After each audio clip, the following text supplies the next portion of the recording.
নমস্কাৰ শ্ৰোতাবৃন্দ, self realisation অৰ্থাৎ আত্ম উপলব্ধি ইউটিউব চেনেললৈ আপোনালোক সকলোকে পুনৰ এবাৰ স্বাগতম জনাইছোঁ।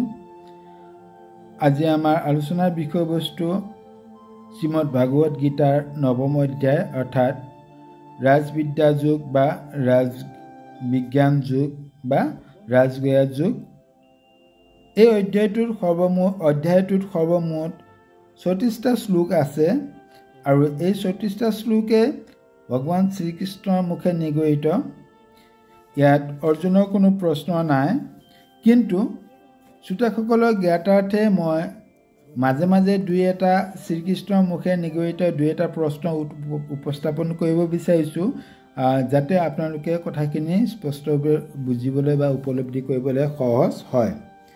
এতিয়া সৰ্বপ্ৰথমে মই এটি প্ৰশ্নৰ আঁত ধৰি পেলাই এই বিষয়বস্তুটো আগুৱাই নিবলৈ প্ৰয়াস কৰিছোঁ। অৰ্জুনে শ্ৰীকৃষ্ণক কৰাৰ প্ৰশ্ন, আগৰ অধ্যায়তে কৰাৰ প্ৰশ্ন, তেখেতে কৈছিলে, হে বাসৱ, মই কথাৰ মাজতে প্ৰশ্ন কৰাত আপুনি যিবোৰ কথা ক'লে মই সেই সকলো কথা শুনিলোঁ। মোৰ প্ৰশ্ন কৰাৰ আগতেনো আপুনি কি ক'ব বিচাৰিছিল সেই সম্পৰ্কে কওক ভগৱান। শ্ৰীকৃষ্ণৰ অৰ্জুনৰ আগৰ অধ্যায়তে কৰা এই প্ৰশ্নৰ আঁত ধৰি ভগৱান শ্ৰীকৃষ্ণই ক'লে,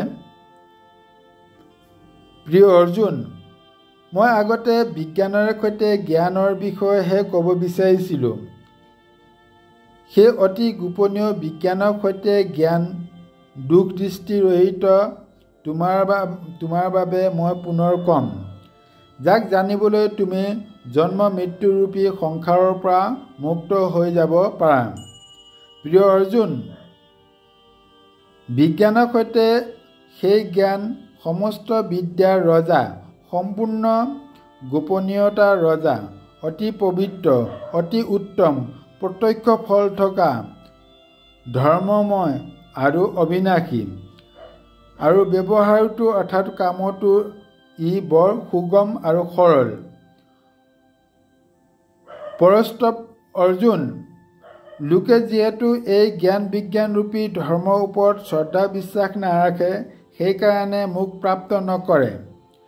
তেওঁলোক মৃত্যুৰূপী সংসাৰ মাৰ্গত বাৰে বাৰে অহা যোৱা কৰি থাকিবলগীয়া হয়, অৰ্থাৎ বাৰে বাৰে তেওঁলোকৰ জন্ম বা মৃত্যু চক্ৰত পৰি থাকে। মই অব্যক্তৰূপে সকলো প্ৰাণীৰ মাজত আছোঁ আৰু সমস্ত প্ৰাণী মোৰ মাজতে আছে।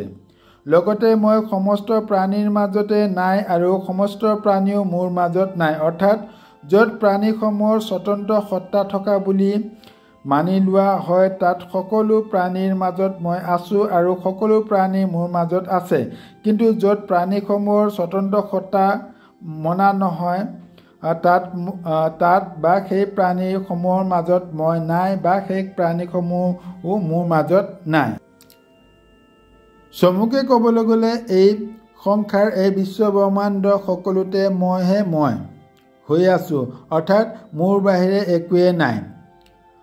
আচলতে যিজনক তুমি দেখিছা, যিজনক উপলব্ধি কৰিছা, যিজনৰ লগত তুমি কথা পাতিছা, যিজনৰ লগত তুমি তৰ্ক কৰিছা, যিজনৰ লগত তুমি যুদ্ধ কৰিছা, আচলতে সেইজন ময়ে। কিন্তু সমস্ত প্ৰাণীক উৎপন্ন কৰোঁতা, সকলোৰে ধাৰণ কৰোঁতা আৰু সকলোৰে ভৰণ পোষণ কৰোঁতা স্বত্তেও মই সেই প্ৰাণীবোৰৰ মাজত স্থিত নহওঁ। সেইবোৰৰ পৰা মই সম্পূৰ্ণ নিৰ্লিপ্ত। মোৰ ঐশ্বৰিক যোগ অৰ্থাৎ সামৰ্থ্য তুমি বুজি লোৱা। সৰ্বত্ৰ বিচৰণ কৰা মহান বায়ু যেনেকৈ নিৰন্তৰে আকাশতে স্থিত থাকে, তুমি মানি লোৱা তেনেকৈ সকলো প্ৰাণী মোৰে মাজতে স্থিত থাকে আৰু মই সকলো প্ৰাণীৰ মাজতে স্থিত থাকোঁ। কুন্তীপুত্ৰ, প্ৰকৃতিৰ সৈতে সম্বন্ধ ৰখা আৰু সকলো প্ৰাণী মহাপ্ৰলয়ত মোৰে প্ৰকৃতি প্ৰাপ্ত হয় আৰু মহাসৃষ্টিৰ আৰম্ভণিতে মই সেইবোৰৰ পুনৰ নিৰ্মাণ কৰি দিওঁ। সিহঁত যেতিয়ালৈকে নিজ প্ৰকৃতি বা স্বভাৱৰ বশীভূত হৈ থাকে, তেতিয়ালৈকে মই নিজ প্ৰকৃতিৰ বশীভূত কৰি বাৰে বাৰে সেইবোৰক ৰচনা কৰি থাকোঁ। ধনঞ্জয়, এনে কথা নহয় যে সেইবোৰ কৰ্মৰ সৈতে মই আসক্তিৰহিত বা উদাসীন যেন সৰ্বদা নিৰ্লিপ্ত হৈ থাকোঁ। গতিকে সেইবোৰৰ কৰ্মই মোক বান্ধিব নোৱাৰে। প্ৰাণীমাত্ৰে যিখিনি কৰ্ম কৰে, যদিও মই প্ৰাণীমাত্ৰে সকলো জীৱতে নিৰ্লিপ্ত বা নিৰাকাৰ ৰূপত বৰ্তমান বা অৱস্থিত, কিন্তু তেওঁলোকক একোটা বিবেক বা বিবেচনা প্ৰদান কৰা হৈছে। গতিকে তেওঁলোকৰ বিবেক বা বিবেচনা অনুসৰি তেওঁলোক পৰিচালিত হয় আৰু তেওঁলোকৰ বিবেচনাত মই কেতিয়াও হস্তক্ষেপ নকৰোঁ। বাস্তৱিকতে প্ৰকৃততে মোৰ অধ্যক্ষতাত অৰ্থাৎ মোৰ পৰাই সত্তা স্ফূৰ্তি লাভ কৰি সমস্ত চৰাচৰ প্ৰাণী ৰচনা কৰি সৃষ্টি কৰি তেওঁলোক চলে। কুন্তীপুত্ৰ, মোৰ অধ্যক্ষতাৰ বাবেহে সংসাৰত সকলো ধৰণৰ পৰিৱৰ্তন হৈ থাকে। সমস্ত প্ৰাণীৰ মহান ঈশ্বৰৰূপী মোৰ পৰম ভাৱক নজনা বাবেহে মোৰ লোকসকলে অৰ্থাৎ সাধাৰণ ব্যক্তিসকলে ভাবি লয় বা মোৰ অজ্ঞতা বা অৱজ্ঞা কৰে। সেই মূঢ়সকল যিহেতু আসুৰী, ৰাক্ষসী আৰু মোহিনী প্ৰকৃতিৰ আশ্ৰয় লৈ থাকে বা আশ্ৰিত হৈ থাকে, সেইকাৰণে সিহঁতৰ সকলো আশা, সকলো শুভকৰ্ম আৰু সকলো জ্ঞান ব্যৰ্থ হয়, অৰ্থাৎ সৎফল লাভ কৰিবলৈ অক্ষম হয় বা সৎফল লাভ কৰিব নোৱাৰে। হে কুন্তীনন্দন, মোক সমস্ত প্ৰাণী আদি আৰু অবিনাশী বুলি জনা বা মান্যতা প্ৰদান কৰা পৰমাত্মাসকলেহে মোৰ দ্ৰব্য সম্পত্তিৰ আশ্ৰয় লৈ অনন্যভাৱে মোক ভজন কৰে। নিৰন্তৰ মোৰ সৈতে লাগি থকা সেই দৃঢ়ৱৰ্তী লোকসকলে ভক্তিভাৱেৰে মোৰ নাম কীৰ্তন কৰে, মোক পাবলৈ যত্ন কৰে, অৰ্থাৎ নিষ্ঠা সহকাৰে সাধনা কৰে আৰু মোক নমস্কাৰ কৰি সেৱা জনাই মোকে উপাসনা কৰে। কিছুমান সাধকে জ্ঞানযজ্ঞৰ দ্বাৰা অভিন্নভাৱেৰে পূজা কৰি মোৰ উপাসনা কৰে।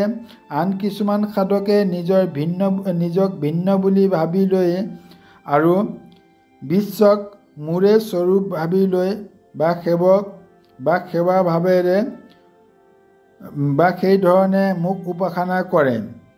মই দ্ৰুত যজ্ঞ, শ্ৰদ্ধা, ঔষধ, মন্ত্ৰ, ঘিউ, অগ্নি, পৱন আদি ৰূপক্ৰিয়া, অৰ্থাৎ যোনে যি যাগ যজ্ঞ, তপস্যা, আৰাধনা বা স্মৰণ, কীৰ্তন, ভজন সকলোতে মই লীন হৈ থাকোঁ।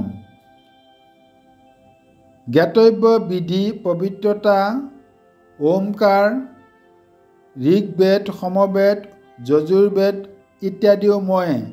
এই সম্পূৰ্ণ বিশ্বৰ পিতা, মাতা, ধাতা, পিতামহ, গতি, ভৰ্জা অৰ্থাৎ ভৰণ পোষণকৰ্তা, প্ৰভু, সাক্ষী, নিবাস, আশ্ৰয়, সুহৃদয়, উৎপত্তি, প্ৰলয়, স্থান, নিধান আৰু অবিনাশী বিজু মই।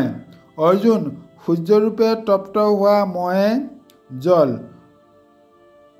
গ্ৰহণ কৰোঁ আৰু পিছত তপ্ত হোৱা জল মই গ্ৰহণ কৰোঁ আৰু পিছত সেই জলক বৰ্ষাৰূপে বৰ্ষিত কৰোঁ। অমৃত আৰু মৃত্যু ময়ে।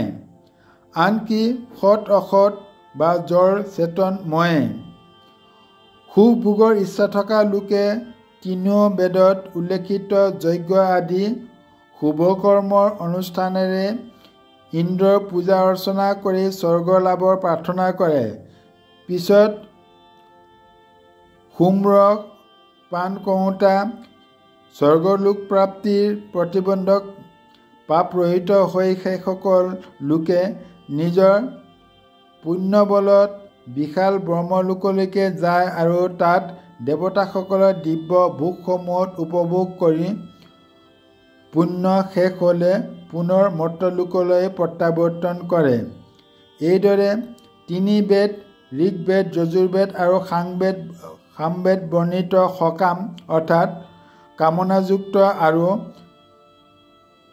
নিষ্কাম অৰ্থাৎ কামনা ৰহিত অনুষ্ঠানসমূহৰ আশ্ৰয় লোৱা আৰু ভোগৰ কামনা ৰখা লোকসকলৰ বাৰে বাৰে জন্ম লাভ কৰে অৰ্থাৎ কামনাযুক্ত লোকসকলে বাৰে বাৰে জন্ম লাভ কৰে আৰু নিষ্কাম লোকসকলে পৰমাত্মা প্ৰাপ্ত হয়। অনন্যভাৱে মোৰে চিন্তন কৰি একমাত্ৰ মোৰে উপাসনা কৰি মোৰ সৈতে অবিৰতভাৱে লাগি থকা ভক্তসকলৰ যোগ ক্ষয় মই নিজে বহন কৰোঁ অৰ্থাৎ তাৰ বাবে অপৰ্যাপ্ত প্ৰাপ্তি কৰোৱা আৰু প্ৰাপ্তি ৰক্ষা কৰা কামো মই নিজেই কৰি থাকোঁ। হে কুন্তীপুত্ৰ, শ্ৰদ্ধাৰে আন দেৱতাৰ পূজা অৰ্চনা বা উপাসনা কৰা সকলেও বাস্তৱিকতে সৎ অসৎ সকলো ময়ে এনে দৃষ্টিৰে মোৰে পূজা অৰ্চনা কৰে অৰ্থাৎ এই বিশ্বব্ৰহ্মাণ্ড যোনে যাক যি ৰূপতে পূজা অৰ্চনা নকৰক কিয় অন্তিম পৰম ব্ৰহ্ম হিচাপে সকলোৱে মোকে লাভ কৰে বা মই সকলোকে তেওঁলোকৰ প্ৰাপ্তি প্ৰদান কৰোঁ কিন্তু তেওঁলোকৰ কৰা সেই পূজা অৰ্চনা বিধিসন্মত নহয়। যজ্ঞ দান তপ আদি সকলো শুভকৰ্মৰ ভোক্তা আৰু সম্পূৰ্ণ সংসাৰৰ গৰাকী ময়ে কিন্তু তেওঁলোকে এনে তত্ত্বতে মোক নেজানে আৰু সেইকাৰণে তেওঁলোকৰ পতন হয়। দেৱতাসকলৰ ভক্তই দেৱতাসকলৰ পিতৃপুৰুষৰ ভক্তই পিতৃপুৰুষসকলক আৰু ভূত প্ৰেতৰ ভক্তই ভূত প্ৰেতক লৈহে পায় আৰু মোৰ ভক্তই মোক প্ৰাপ্ত লাভ কৰে। ইয়াৰ পিছতে অৰ্জুনে ভগৱান শ্ৰীকৃষ্ণৰ এই বাণীখিনি শুনাৰ পিছত অৰ্জুনে কয় আপোনাৰ ভক্তই কি ভক্তিৰে আপোনাক পায় প্ৰভু সেই ভক্তি বৰ কঠিন নেকি মোক সেই বিষয়ে সংক্ষিপ্ত ৰূপত কওকচোন। তেতিয়া ভগৱান শ্ৰীকৃষ্ণই অৰ্জুনক কয় নহয় অৰ্জুন মোক লাভ কৰা তেনে কোনো কঠিন কাম নহয় সেয়া মোৰ সুষম বা উজু একেবাৰে সহজ। যি ভক্তই সভক্তিৰে মোক পত্ৰ পুষ্প ফল জল আদি অৰ্পণ কৰে মোৰ প্ৰতি একান্ত নিষ্ঠাৰে লীন হৈ থকা সেই ভক্তই সভক্তিৰে প্ৰদান কৰা সেই উপহাৰ মই নিজে আহাৰ হিচাপে গ্ৰহণ কৰোঁ। কুন্তীপুত্ৰ তুমি যি খোৱা যি যজ্ঞ কৰা যি কিবা কিবি দান কৰা যি তপ কৰা আৰু সেইবোৰৰ বাহিৰেও যিয়ে কৰা সেই সকলো মোকে অৰ্পিত হয় বা মই লাভ কৰোঁ। এতিয়া তুমি বন্ধনত পেলোৱা সমস্ত শুভ অশুভ কৰ্মফলৰ পৰা মুক্ত হৈ মোক পাই যাবা। যিজনে মোক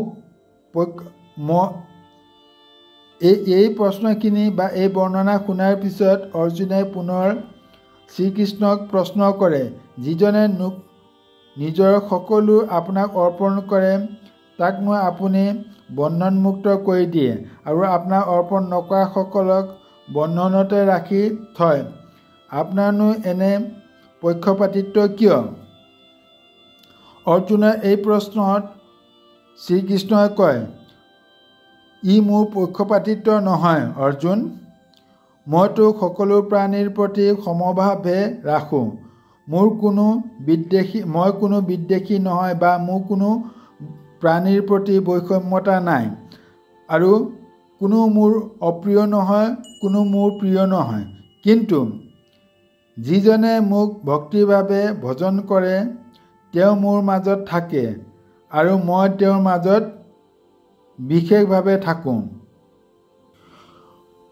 সংসাৰৰ আটাইতকৈ দুৰাচাৰী অত্যাচাৰী ব্যভিচাৰী বা পাপী লোকজনেও যদি মোক চিন্তন কৰে বা মোৰ ওচৰত শৰণাপন্ন হয় বা মোৰ আশ্ৰয় গ্ৰহণ কৰে বা মোক ভজন কৰে তেন্তে সেইজনক মই সাধুৰূপে মানি ল'ম বা তেওঁৰ সমস্ত পাপ মই মৰীখন কৰিম কিয়নো সি বৰ উত্তম আৰু সংকল্পৰ সৈতে মোৰ ওচৰলৈ আহিছে। গতিকে দুখ বা অপৰাধ কৰাটো কোনো ডাঙৰ কথা নহয় পাৰ্থ অপৰাধীয়ে নিজৰ অপৰাধ বুজি পোৱা বা দোষীয়ে নিজৰ দুখ অনুভৱ কৰা বা উপলব্ধি কৰিব পৰাটোৱে ডাঙৰ কথা। কোনো অপৰাধী অপৰাধ কৰাৰ পিছতো মোৰ ওচৰত শৰণাপন্ন হৈ তেওঁ সকলো অপৰাধখিনি যদি স্বীকাৰ কৰে, মই তেওঁক শৰণাৰ্থী হিচাপে গ্ৰহণ কৰোঁ আৰু তেওঁ পুণ্যতা প্ৰাপ্ত হয়। ভগৱান শ্ৰীকৃষ্ণৰ এইখিনি বৰ্ণনা শুনাৰ পিছত শ্ৰীকৃষ্ণই প্ৰশ্ন কৰে, তাক কেৱল সাধু বুলিয়ে যিসকল অপৰাধী অপৰাধ কৰাৰ পিছতো আপোনাৰ ওচৰত শৰণাপন্ন হয়, সেইসকলক কেৱল সাধু বুলিয়ে মানি ল'ব লাগে নেকি? তেতিয়া ভগৱান শ্ৰীকৃষ্ণই কয় নহয়, সি তৎক্ষণাৎ ধৰ্মাত্মা বা মহাপবিত্ৰ হৈ নেযায়, বৰঞ্চ তেওঁ স্বভক্তিয়ে মোৰ সৈতে সাধনাত মিলিত হৈ গ'লে তেওঁ মহাপবিত্ৰ হৈ যায় আৰু নিৰন্তৰ শান্তি লাভ কৰে। কুন্তীপুত্ৰ, তুমি খাটাংকৈ বুজি লোৱা যে মোৰ ভক্তৰ কেতিয়াও পতন নহয়। পাপ যোনিত থকা প্ৰাণী আৰু স্ত্ৰী, বৈশ্য, শূদ্ৰ আদিও মোৰ আশ্ৰয় লৈ মোক প্ৰাপ্ত কৰে আৰু জন্মকৰ্মৰে পবিত্ৰ ব্ৰাহ্মণ ক্ষত্ৰিয় আদিয়েও মোৰ ভক্ত হয়। তেনে লোকসকল মোক জন্ম কৰ্মৰে পবিত্ৰ ব্ৰাহ্মণ ক্ষত্ৰিয় আদি মোৰ ভক্ত হয়, তেনেসকলৰ মুক্তি লাভৰতো কোনো কথাই নাই। কিন্তু ব্ৰাহ্মণ বা ক্ষত্ৰিয় হ'লেও অনাচাৰী অত্যাচাৰী হৈ মোৰ শৰণাপন্ন হ'বলৈ অক্ষম হ'লে বা মোক চিনি নাপালে তেওঁলোকৰো এই সংসাৰ বিষণ্ণতাৰে পূৰ্ণ। ইয়াৰ বাবে মই যে সেই নশ্বৰ বা সুখৰহিত দেহা তুমি বুজি পাইছা, তাৰে তুমি মোৰ ভজন কৰা বা মোৰ শৰণাপন্ন হোৱা। মই সকলো সমস্যা বা সকলো দুখৰ পৰিত্ৰাণ কৰোঁতা। তুমি স্বয়ং মোৰে ভক্ত হোৱা, তোমাৰ মন মোৰ মাজতে একান্তভাৱে লীন কৰা, একমাত্ৰ মোৰে সেৱা আৰাধনা কৰা, একমাত্ৰ মোৰতে নমস্কাৰ কৰা। এইধৰণে মোৰ লগতে নিজকে অনন্যভাৱে সন্নিৱিষ্ট কৰি মহৎপৰায়ণ হ'লে তুমি মোকে প্ৰাপ্ত কৰিবা। তুমি সংসাৰত কৰা সকলো কাম, সকলো কৰ্মৰ পৰা মুক্তি লাভ কৰিবলৈ সক্ষম হ'বা। প্ৰিয় দৰ্শকবৃন্দ, এইখিনি আছিল আমাৰ ভাগৱত গীতাৰ ৯ম অধ্যায় অৰ্থাৎ ৰাজবিজ্ঞান যুগ বা ৰাজবিদ্যা যুগ। আশা কৰোঁ এই কথাখিনি আপোনালোকে কিঞ্চিত মানেও উপকৃত হ'ব পাৰিছে বা এই কথাখিনিৰ দ্বাৰা আপোনালোকে যদি অকণমানো যদি উপকৃত হ'ব পাৰিছে তাৰ বাবে মই কৃতজ্ঞ হ'ম। সকলোকে পুনৰ এবাৰ ধন্যবাদ জ্ঞাপন কৰি আজি এই খণ্ডটি ইমানতে সমাপ্ত কৰিছোঁ।